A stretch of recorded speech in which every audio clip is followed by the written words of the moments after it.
Hi guys, so one of the reasons why the UK joined the European Economic Community back in 1973 was due to the desperate state the economy was in. Britain was nicknamed the sick man of Europe, and following a number of crises, it saw its best hope of climbing out of that quagmire by joining the growing community on the continent. Well, it looks 5 years after the vote to end that relationship with Europe, the sick man status is once again on the horizon. According to research from the House of Commons' own library, which is based on IMF data, the UK is the poorest country in northwest Europe, based on data of per head of population. Britain trails 13 of its closest neighbours when comparing GDP per capita. The 2021 figures show that UK GDP per capita is £31,038, compared to France's £32,622 and Finland's £34,187. The leaders in Europe are Luxembourg on more than £80,000, with Ireland at £64,411, followed by Switzerland at £50,015. This information will not play well for Brexiteers and those unionists who've been trying to convince the people of Scotland to remain part of the Union. The SNP obviously seized on the report, saying that Scotland would be better off breaking away from the poorest man of northwest Europe.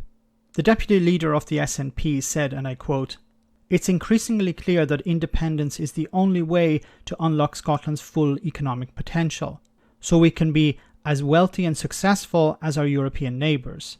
The UK is the poor man of northwest Europe, with the lowest wealth per head of any country for the whole of the 21st century, and a wealth gap with our European neighbours that has grown worse over the past 2 decades. Clearly looking to countries like Ireland and Luxembourg, the SNP claim that smaller countries do better inside the EU, and Scotland's place is that of an independent member of the European Union. The figures also paint a more bleak picture, as the gap between the UK and its neighbours is not narrowing but widening. A problem with politicians is that they will point to the EU as the blame for this, even though other EU members were improving. This is a trend that has been taking place over the last 20 years. In 2000, the UK GDP per capita was below the average by £5,000, but in the year 2021, it was down by about £10,000. So what about Brexit? How has it harmed the UK's GDP this year? Well, according to the data, it looks like a loss of between £400 million and £800 million per week, not per month or so far. So somewhere around £500 million per week is being lost because of Brexit. You didn't see that on the side of a big red bus. There must be some serious contraction coming down the road. Hundreds of millions of pounds have been handed out to private companies over the last year, and this is aside from the eye-watering £37 billion handed to a Tory peer to run a test and trace system. To deal with this debt that is piling up over the last 12 months will require some action. Will this be dealt with devaluation of the pound, or austerity, or both? Some difficult times lie ahead, and of course the wrong people are in the driving seat. The only silver lining may be that things will get so bad it will force a future British government to reconsider Brexit, and perhaps ask to rejoin the European Union. But it must be remembered there are many obstacles that lie in that path.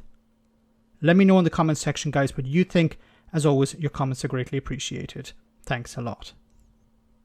I want to say a big thank you to all of my patrons. You ensure that this channel continues to exist. I'm eternally grateful for all of your support. If you join Patreon, you will receive instant access to our Discord server, where we have both audio and video chats. You can chat with me and other patrons, where we discuss important and non-important issues. Becoming a patron per month costs about the same as a large coffee, so why not check it out?